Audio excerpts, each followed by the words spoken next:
तो दोस्तों, क्या हाल चाल है? सब मजे में? हाँ, लगता तो ऐसा ही है। तो यारों, मैं सबसे पहले बता देना चाहता हूँ, अगर आपने एपिसोड 2 नहीं देखा है तो आपको ये वाला एपिसोड नहीं समझेगा। अगर आपने एपिसोड 2 नहीं देखा है तो आप इस आई बटन पे क्लिक करके ज़रूर देख ले। तो पिछले एपिसोड में हमने सीजन्स के बारे में पढ़ा था, तो चलो थोड़ा और डिटेल में इन सीजन्स के बारे में पढ़ते हैं। तो हम सबको पता है कि हमारी अर्थ सन के आजू बाजू रोटेट करती है, पर हमारी अर्थ सीधी रोटेट नहीं करती, ये थोड़ी सी टिल्ट होके रोटेट करती है। इसी के कारण जब सन की रेज धरती के तरफ आती है तो सबसे पहले वो सदर्न हेमिस्फीयर पे पड़ती है, और हमारा जो इंडिया है वो है नॉर्दर्न हेमिस्फीयर पे। इस वजह से इंडिया पे हाई प्रेशर बन जाता है और लो प्रेशर सदर्न हेमिस्फीयर पे। और हम सबको पता है कि विंड हाई प्रेशर से लो प्रेशर में जाती है, और ये विंड में मॉइस्चर तो रहता नहीं है क्योंकि ये लैंड वाले पार्ट से आती है, और ये विंड बहुत ही ठंडी रहती है और पूरी ड्राई विंड रहती है। इसी वजह से हम इसे विंटर सीजन कहते हैं। और ये ठंडी ठंडी हवाएं मिड नवंबर से फेब तक चलती है। तो चलो अब हम बात करते हैं समर सीजन के बारे में। तो समर सीजन में जो हमारी अर्थ रहती है वो घूम घूम के इस साइड आ जाती है। इस वजह से नॉर्दर्न हेमिस्फीयर सन को फेस करता है और सन की डायरेक्ट रेज नॉर्दर्न हेमिस्फीयर पे पड़ती है। और अपना जो इंडिया है वो है नॉर्दर्न हेमिस्फीयर पे, तो उधर लो प्रेशर बन जाता है, और नीचे के साइड में सदर्न हेमिस्फीयर के साइड में हाई प्रेशर।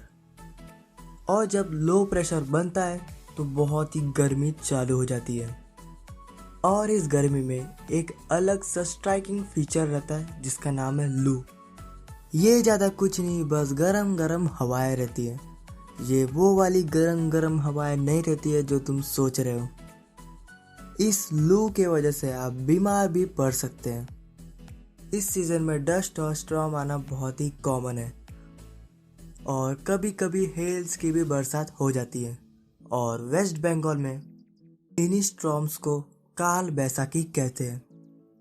तो यारो, हमारे इंडिया में मतलब नॉर्दर्न हेमिस्फीयर में हो चुका है लो प्रेशर, और ये सबको पता है कि विंड हाई प्रेशर से लो प्रेशर पे ट्रैवल करती है, और हाई प्रेशर है साउदर्न हेमिस्फीयर पे, मतलब वाटर साइड पे। तो हाई प्रेशर से मॉइस्ट विंड हमारे इंडिया की तरफ आती है। तो जब बरसात शुरू होने वाली रहती है तब थोड़ी थोड़ी बारिश होती है, और इसी चीज़ को हम मैंगो शावर कहते हैं।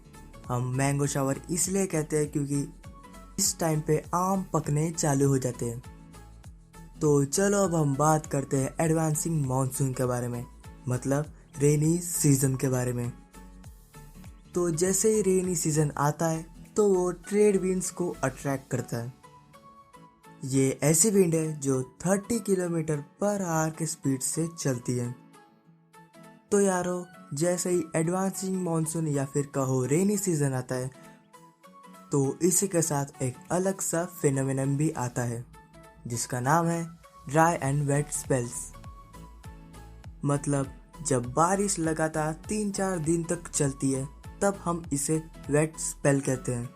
और जब ये बारिश एकदम से रुक जाती है, मतलब 3-4 दिन तक बारिश होती नहीं है और वो जगह पूरी तरह ड्राई हो जाती है, तो हम इसे ड्राई स्पेल कहते हैं। तो दोस्तों, इतना समझ गए होगे। तो ये एक बहुत ही इम्पोर्टेंट क्वेश्चन है जो हर पेपर में आता ही है, वो जरा सा देख लो। Monsoon is known for his uncertainties, justify the statement, write a short note.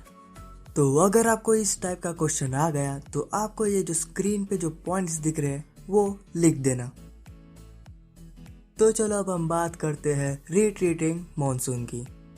तो अक्टूबर और नवंबर के टाइम में सन के अपरेंट मूवमेंट के कारण सदर्न पार्ट पे लो प्रेशर बन जाता है, और विंड हाई प्रेशर से लो प्रेशर में ट्रैवल करती है।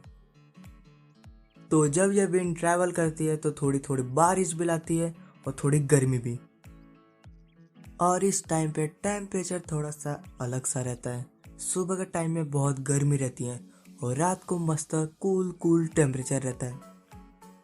तो इसी चीज़ को हम अक्टूबर हीट कहते हैं। तो दोस्तों हमने सीजन्स के बारे में तो पढ़ लिया है, तो चलो अब हम थोड़ा मॉनसून के मैकेनिज्म के बारे में पढ़ते हैं। The differential heating and cooling of land and water. तो जब सन की डायरेक्ट रेज धरती पे पड़ती है, लैंड वाला पार्ट जल्दी गर्म हो जाता है और जो वाटर वाला पार्ट रहता है उसको थोड़ा टाइम लगता है गर्म होने में। इंटर ट्रॉपिकल कन्वर्जेंस जोन मतलब ITCZ, इसमें आपको ज़्यादा कुछ पढ़ना नहीं है, बस ये याद रखो ट्रेड विंड आके कन्वर्ज होती है और ये कन्वर्जेंस जोन थोड़ा बहुत इक्वेटर से पैरेलल रहता है, पर ये सन के अपेरेंट मूवमेंट के कारण नॉर्थ और साउथ डायरेक्शन में मूव हो जाता है। EI नीनो, कितना अजीब सा नाम है। इसमें भी आपको ज़्यादा कुछ याद नहीं रखना है, बस इतना समझो कि ये एक ऐसा फेनोमेनन है जिसमें वार्म ओशन करंट का डेवलपमेंट होता है in the coast of Peru. इस करंट के कारण जो कोल्ड पेरूविलेंट करंट रहता है उसका थोड़े टाइम के लिए रिप्लेसमेंट हो जाता है और ये करंट क्रिसमस के टाइम पे फ्लो होता है और इस पूरे फेनोमेनन को हम ENSO कहते हैं।